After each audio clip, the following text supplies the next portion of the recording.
Hello, traveler, you are here not to learn history as they teach it in books, but to feel it, slowly, gently, like dust settling on forgotten stone. Tonight, we travel not to a battlefield, nor to the courts of kings, but to a quiet corner of ancient Rome, a place with no marble, no crowns, and certainly no silence. This is the story of a man you've never heard of, a man whose name was never carved into marble, a man whose thoughts echoed not through libraries, but off damp stone walls, in the dim, echoing spaces of Roman latrines. His name was Maximus, not the general, not the gladiator, not the emperor, just Maximus. Latrina Maximus, as he came to be called. He was not born to lead, he was born to squat. Not to command, but to contemplate. Not to conquer, but to comment quietly on the nature of waste, both human and imperial. And in the still, smoky hours of Roman mornings, while others shouted over fig prices and fresh fish guts, Maximus whispered truth. And sometimes someone listened. So lay your head gently, close your eyes, breathe slow, and let us begin our journey into the tiled, tepid world of the most overlooked philosopher Rome never claimed. Latrina Maximus, the toilet philosopher who almost ruled Rome. The first sound Maximus heard each morning was not the crow of a rooster, nor the fanfare of soldiers marching off to glory. It was the slow, gloppy plop of something wet landing too close for comfort. This morning, like all others, began with a low murmur of groaning wood. His bed, a wooden plank atop stone, had shifted slightly under him during the night. He opened his eyes. Darkness. Not dramatic darkness, but the kind of mundane shadow you get when a wall is only a thumb-sized hole pretending to be a window. Maximus sighed. He reached for the tunic hanging beside his straw mattress, brushed off what he hoped was pigeon feather, and sat up. His bones creaked in protest. Not from age, but from the intimacy he had shared with the stone floor below. For a man of 30, his joints sang ballads usually reserved for veterans and broken carts. In the next room, or what passed for next in a one-room insula apartment, someone coughed, someone argued, someone wept, and someone continued a ritual that might have been prayer or indigestion. Maximus leaned toward the window hole, inhaled deeply, and gagged gently. The scent of early Rome was generous and consistent. Sour wine, fig rot, city dust, and a scent best labeled urban decay. From below, a vendor shouted about olives. From above, a child dropped something wet. Maximus didn't flinch. He had lived here too long for that. Another day in paradise, he muttered to no one. He slipped his feet into sandals made more of patch than leather and stood up. The floor tilted beneath him, perhaps an illusion, perhaps just Rome settling further into its own ruin. A rat darted past. He bowed to it politely.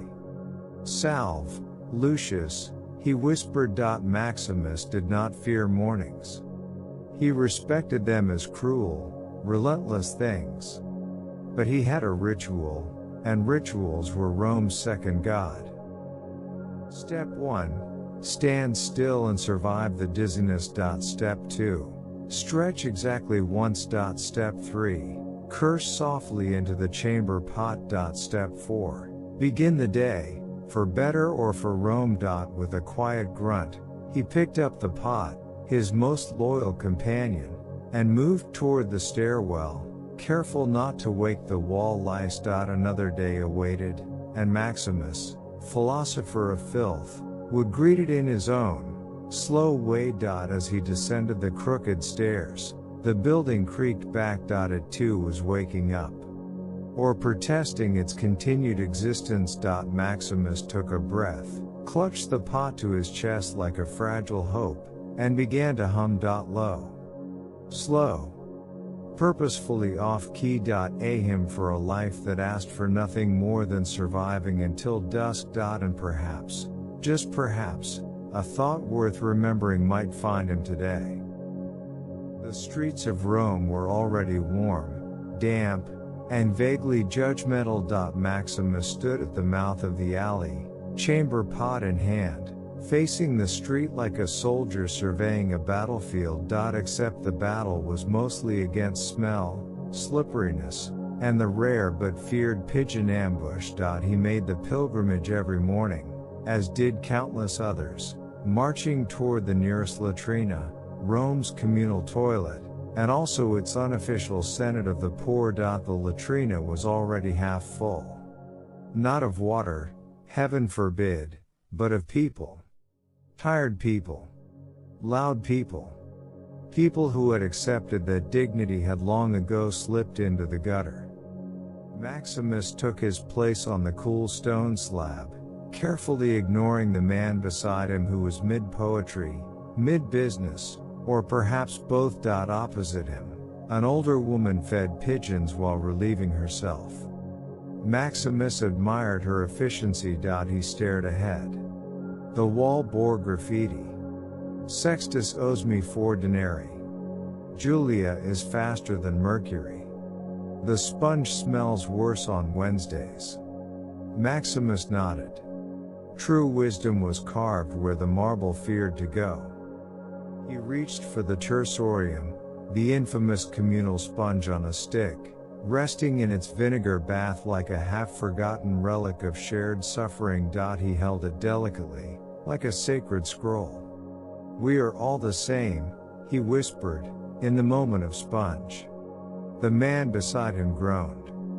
Maximus did not know whether in agreement or indigestion. The act complete, he stood, stretched, and rinsed his hands in the communal basin, a place more ceremonial than sanitary.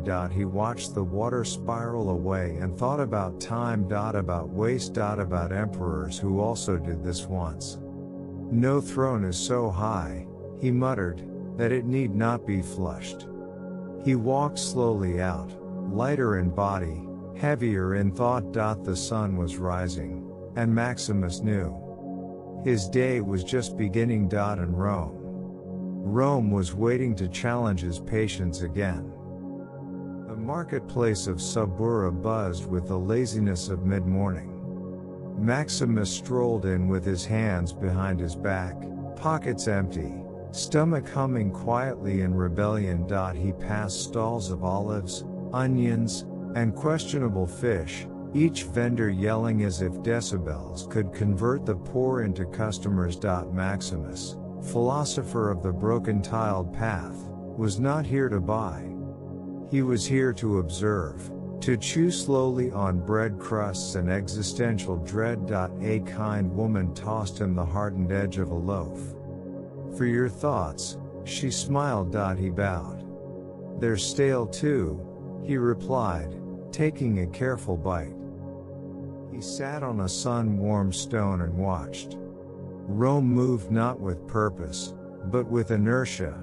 People shuffled because to stand still too long meant being bumped, shouted at, or robbed. Children screamed. A dog barked at nothing. A man argued with a statue. You said glory, and I got gout, he yelled. Maximus nodded in silent support. Nearby, a street poet recited verses about betrayal and boiled beans.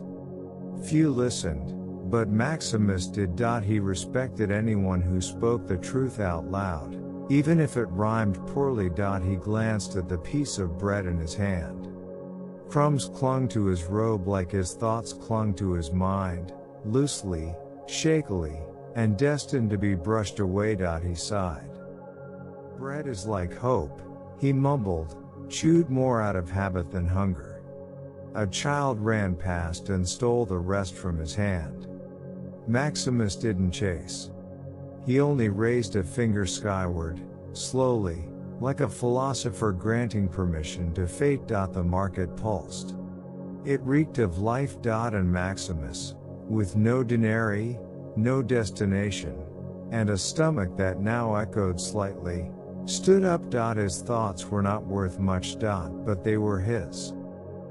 By mid-morning, Maximus found himself drifting through the labor quarters, where men shouted, sweat flew, and hope was paid by the hour, if at all. Bricklayers hauled stone, their muscles singing silent hymns of exhaustion. Bakers cursed yeast that rose too early or too late. Potters spun clay with the devotion of forgotten gods. Maximus, philosopher without portfolio, wandered between them like a ghost who had overslept the afterlife. He paused by a workshop where a blacksmith shaped horseshoes. Sparks danced. The hammer rang. Each strike, a complaint of the universe. Why must all creation begin in fire and noise? Maximus muttered. The blacksmith looked up, blinked, then returned to striking as if he had seen a bird cough.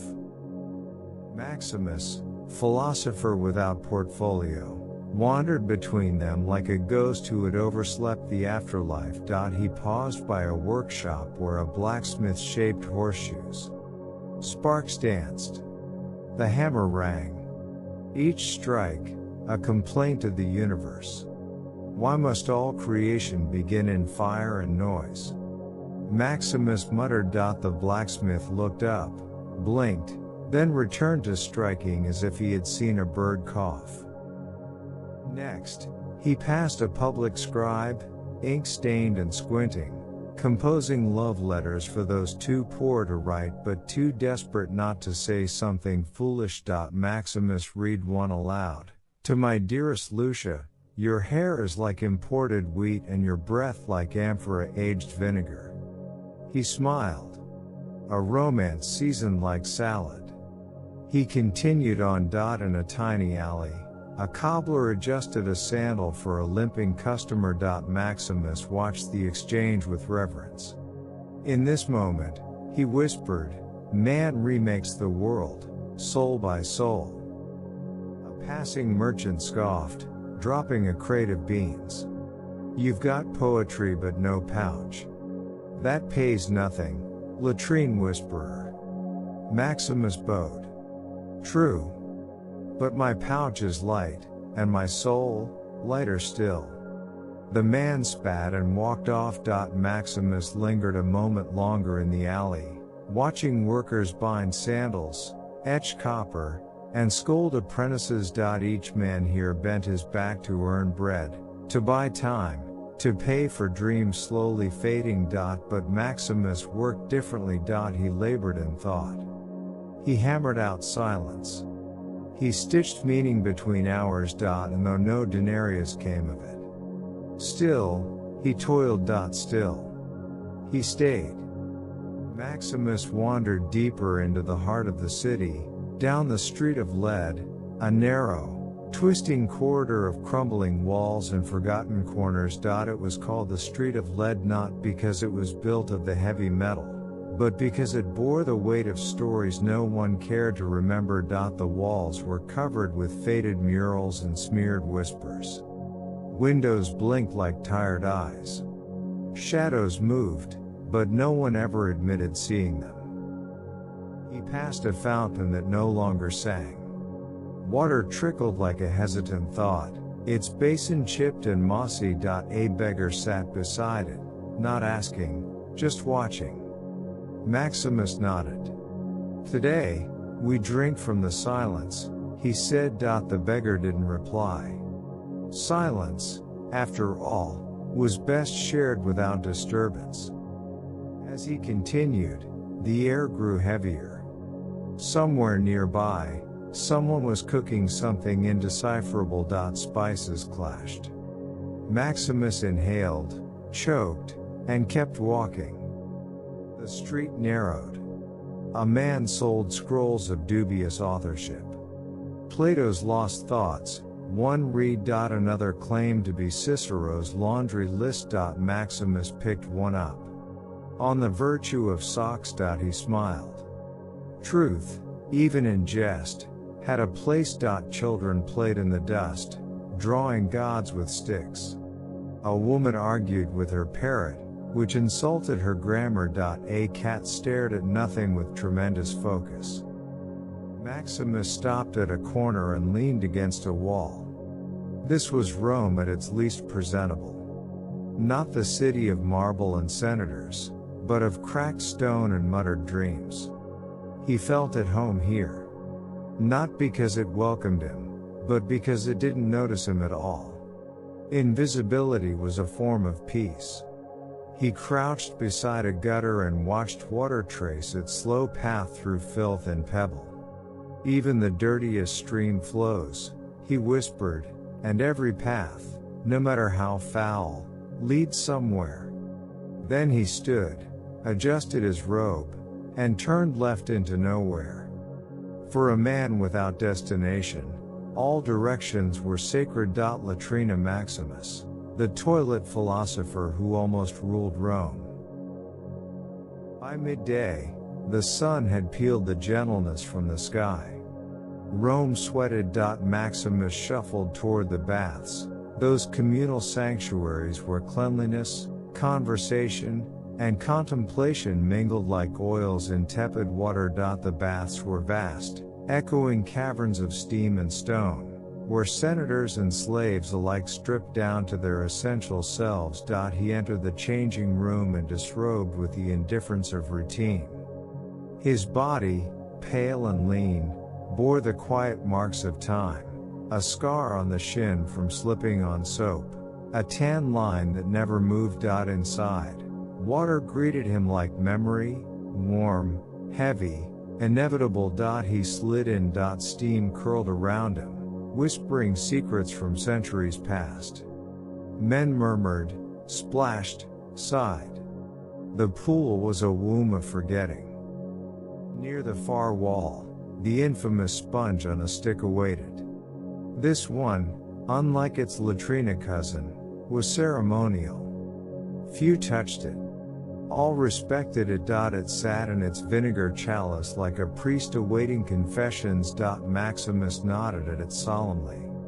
You've seen things, he whispered. The sponge remained silent. He let his body float, arms drifting, toes skimming the surface. Above him, the ceiling bore a cracked mosaic of Neptune riding a dolphin who looked faintly embarrassed. Two older men argued gently over who owed whom a date cake. Maximus listened, not for meaning, but for tone. Even arguments here arrived softened by the steam. He dipped his face beneath the water. Rome vanished. Only heat, breath, and heartbeat remained. He surfaced slowly, blinking like a newborn. Even the dirtiest mind, he mused, can be soaked clean with patience and steam. He lingered. Then longer. Time slipped in the bath. Conversations blurred into hums. Bodies moved like drifting thoughts. Eventually, Maximus rose, dried himself with something approximating a towel, and dressed with deliberate slowness. Outside, the city still screamed. But here, for one long moment, it had whispered. Evening came without ceremony. The sun slouched behind terracotta rooftops, and the city's gold faded into the color of old ashes.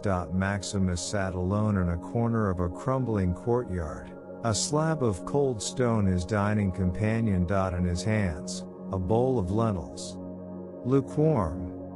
Generously salted by the cook's tears or perhaps just careless fingers. He chewed slowly, rhythmically, like a man reciting a poem only he understood. The lentils offered no comfort, but they offered occupation, a way to keep the mouth busy so the heart wouldn't speak too loudly. Around him, families murmured. Laughter flickered like tired flames. Someone played a flute badly. Dogs negotiated territory with low growls. Maximus ate in silence, eyes half closed, as if the food were a memory. This bowl, he said aloud, is as full as my ambition. Warmed by fire, but destined to cool. No one answered. No one needed to. A child nearby tossed a crust to the ground. A rat considered it. A cat reconsidered the rat. Nature's logic spun its quiet gears.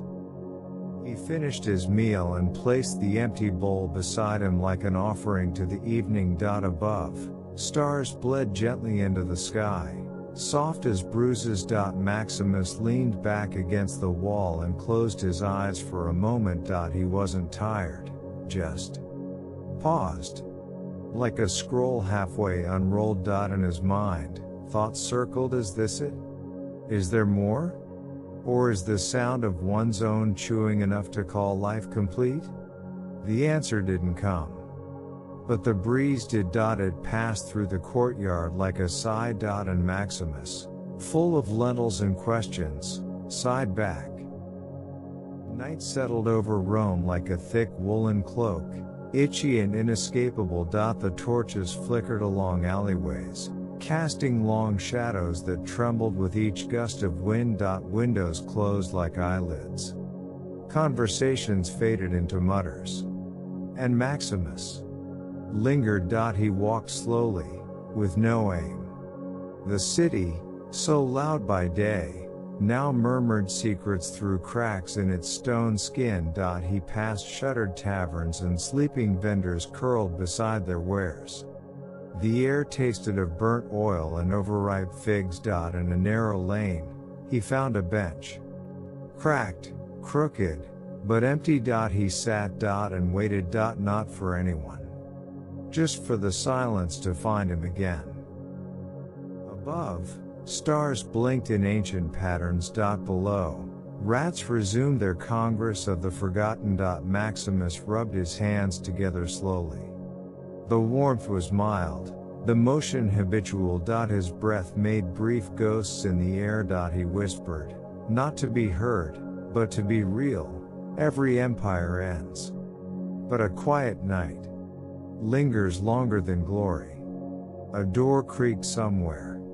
A dog sighed. And still he sat. His mind wandered to old friends, most of whom were now only stories he told himself.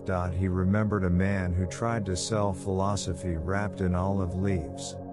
A woman who spoke fluent Greek to pigeons. He missed them, though he'd never known their names. Rome was like that. It offered proximity without connection. He leaned back, let his spine surrender. The bench groaned like it knew him.